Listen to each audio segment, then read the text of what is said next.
আসসালামু আলাইকুম রহমতুল্লাহি অবরকাতুহু। সম্মানিত দর্শক, তরুণ নেতা, জাতীয় নেতা, রাজনৈতিক নেতা জনাব উসমান হাদী তিনি গুলিবিদ্ধ হয়েছেন। অজ্ঞাতনামা সন্ত্রাসী, আততায়ী অথবা অন্য যে কোনো দেশি বিদেশি শত্রু হতে পারে।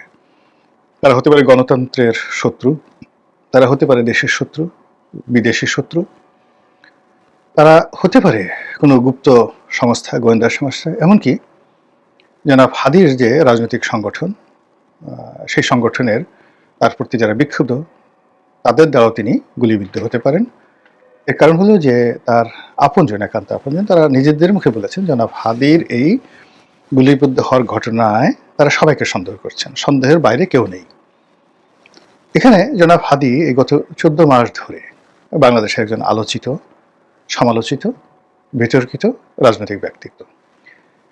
সবকিছুর ঊর্ধ্বে যে জিনিসটি আমাদেরকে নাড়া দেয় সেটি হলো তার একটি ব্যক্তিগত সহজ সরল স্বাভাবিক জীবন ছিল, যেটি এখন প্রকাশিত হয়ে গেছে। আমার সৌভাগ্য হয়নি তার সঙ্গে কখনো কথা বলার, কিংবা তার সঙ্গে সরাসরি মুখোমুখি দেখা হওয়ার কখনো সুযোগ হয়নি। টেলিভিশনে তাকে দেখেছি, তার বক্তব্য শুনেছি। তো তার বক্তব্য প্রদানের ক্ষেত্রে বা প্রতিপক্ষকে ঘায়েল করার ক্ষেত্রে, জনগণকে উত্তেজিত করার ক্ষেত্রে যে কজন তরুণ প্রজন্মের নেতা এই গত 15 মাসে আমাদের সামনে এসেছে, নিঃসন্দেহে তাদের মধ্যে জনাব হাদী একেবারে সম্মুখ সারির। তার রাজনৈতিক ভবিষ্যৎ কি আছে বা কি হতো সেটা মুখ্য বিষয় না। মূল ব্যাপার হলো জুলাই আগস্ট বিপ্লবের পর অলমোস্ট প্রায় 20-25 জন মেধাবী তরুণ নেতৃত্ব আমাদের সামনে এসেছে। এদের অনেকের বিরুদ্ধে অনেক বদনাম এসেছে, দুর্নাম এসেছে। তুলনামূলকভাবে যে কজন এখনো পর্যন্ত যাদের বিরুদ্ধে কোনো আর্থিক কেলেঙ্কারি বা দুর্নীতির অভিযোগ আসেননি, তাদের মধ্যে হাসনাত আবদুল্লাহ এবং এই উসমান হাদী অন্যতম। তো জনাব উসমান হাদী তার যে এই গুলিবিদ্ধ হওয়াটা, এটা এই সময়ের সবচেয়ে আলোচিত ঘটনা। পুরো দেশ রীতিমতো স্তম্ভিত, একে অপরের দিকে সন্দেহের তীর ছোড়াছুড়ি চলছে। সবাই, বেশিরভাগ মানুষই মনে করছে যে মূলত রাজনীতির মাঠকে ঘোলা করার জন্য তৃতীয় কোনো শক্তি এই দুর্ঘটনা ঘটিয়েছে। এখন তৃতীয় শক্তি বলতে বোঝাচ্ছে যে এখানে ক্ষতিগ্রস্ত হয়েছেন জনাব হাদী। দ্বিতীয় শক্তি হলো যে এই হাদীর গুলিবিদ্ধ হওয়ার মাধ্যমে যারা বেনিফিটেড হবেন, যাদের লাভ হবে, তারা হলো দ্বিতীয় পক্ষ।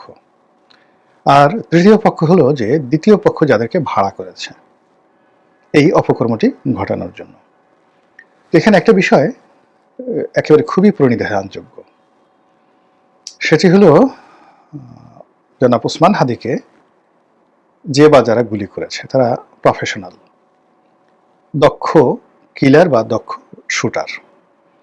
এবং এখানে একাধিক শুট হয়েছে বলে মনে হচ্ছে না, একটা মাত্র গুলি একেবারে নিশ্ছিদ্র লক্ষ্যবস্তুতে আঘাত এনেছে। এবং এখন পর্যন্ত এই গুলি উদ্ধার হয়েছে, এই গুলি কি স্নাইপার রাইফেলের নাকি পিস্তলের, এই বিষয়গুলো আমরা এখন পর্যন্ত বুঝতে পারিনি। 2 নম্বর হলো যে এখানে দৃশ্যের পেছনে দৃশ্য থাকতে পারে। যেমন দেখা গেল যে একটি গ্রুপ এখানে পিস্তল উঁচিয়ে ক্যামেরার সামনে ধরা পড়েছে বা তাদেরকে ধরিয়ে দেওয়া হয়েছে। আর দৃষ্টিভঙ্গি যখন বা মানুষের দৃষ্টি যখন এই হুন্ডায় করে চড়া বা মোটরসাইকেলে পিস্তল উঁচিয়ে গুলিরত এই আততায়ীর দিকে, ঠিক সেই সময়টিতে হয়তো পেছন থেকে কেউ গুলি করেছে।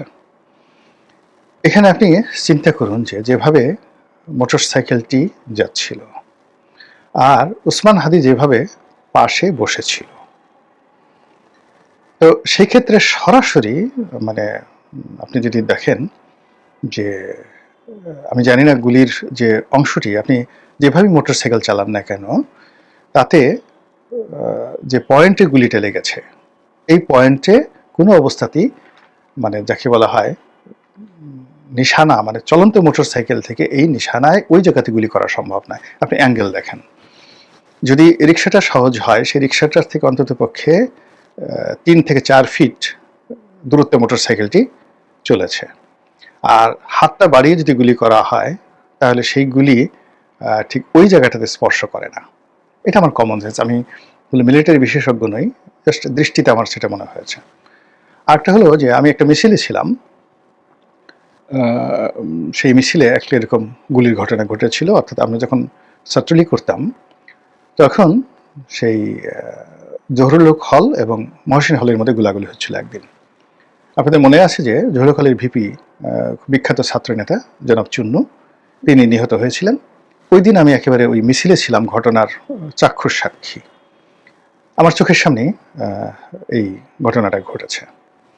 এখন আমরা সবাই মিছিলে যাচ্ছিলাম, তো যারা ছাত্রলীগের সামনের সারিতে ছিলেন চুন্নু ভাই সহ সব মিলিয়ে সকলে ওখানে 50 জনের মতো লোক ছিল। এর মধ্যে 10 থেকে 15 জন লোক তারা সবাই অস্ত্রধারী ছিল। জহুরুল হল থেকে বের হয়ে আমরা 20 থেকে 25 গজ মানে মেইন রোডের কাছাকাছিও যেতে পারিনি, এমন সময় হঠাৎ করে চুন্নু ভাই পড়ে গেল। তাহলে বোঝার চেষ্টা করুন, যদি গুলি সেই সামনে থেকে আসতো তাহলে ওনারা তো মহসিন হলের দিকে আসছেন, তাহলে গুলি ওনার কপালে লাগবে, পেছন দিয়ে বের হবে। কিন্তু সমস্যা হলো যে দেখা গেল যে গুলি লাগছে পেছন দিক থেকে আর বের হয়ে গেছে কপাল দিয়ে। ইট মিনস ওই মিছিলের মধ্যেই আততায়ী ছিল। এখন সেটা ছাত্রলীগের অভ্যন্তরীণ কোন্দলে এই ঘটনা ঘটতে পারে, অথবা তাকে দুনিয়া থেকে সরিয়ে দেওয়ার জন্য হয়তো কোনো এজেন্সির ওই সময় এরশাদ শাহের কোনো এজেন্সির লোক ওখানে একেবারে ডাইরেক্ট শুটার নিখুঁত মানে এমনভাবে গুলি করা হয়েছে, গুলি করার পর মাথার পেছনের দিক থেকে গুলি করে 2 চোখের মধ্যে একেবারে কপাল, যেখানে আমরা রীতিমতো কপাল বলি, এই জায়গার খুলিটা উড়ে গেছে।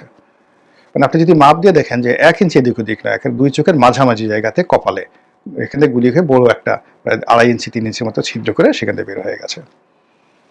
এখন ওই সময়টাতে টেকনোলজি এরকম ছিল না বা প্রশ্ন করা এরকম ছিল না, কিন্তু বিতর্ক ছিল যে এটা মহসিন হলের ছাত্র দলের পক্ষ থেকে যে গুলি করা হচ্ছিল সেই গুলিতে যদি হতো তাহলে ওইভাবে মরতেন না তিনি। আর এখানে যেটা মনে হলো তাতে মনে হলো যে একেবারে পিছনে ঠিক 3 ইঞ্চি 4 ইঞ্চি দূর থেকে এই গুলি করা হয়েছে। এবং অবাক করার ব্যাপার হলো যে আমরা যারা ওই মিছিলে ছিলাম, যখন গোলাগুলি শুরু হলো আমরা কিন্তু সবাই ওখানে বসে পড়লাম, এবং টোটাল ঘটনাটা ঘটেছিল 30 সেকেন্ডের মধ্যে। এবং এটা যেহেতু আমরা কোনো কল্পনাই করতে পারিনি, ফলে এই 30 সেকেন্ডের মধ্যে গুলিকে সামনে থেকে এলো না পেছন থেকে এলো, ওটা আমাদের কারোর চোখে পড়েনি কে গুলি করলো। তো এখানে হাদির ক্ষেত্রেও এই যে ঘটনাটা ঘটেছে, এখানে আমার সেই অভিজ্ঞতা দিয়ে মনে হয় খুব কাছে থেকে গুলি করা হয়েছে, টার্গেট কিলিং করা হয়েছে। এবং আমরা যেভাবে মোটরসাইকেলের ঘটনা দেখছি, এখান থেকে আসলে এইভাবে গুলি করে এত নিখুঁতভাবে মস্তক ভেদ করা সম্ভব নয়, অসম্ভব একটা বিষয়।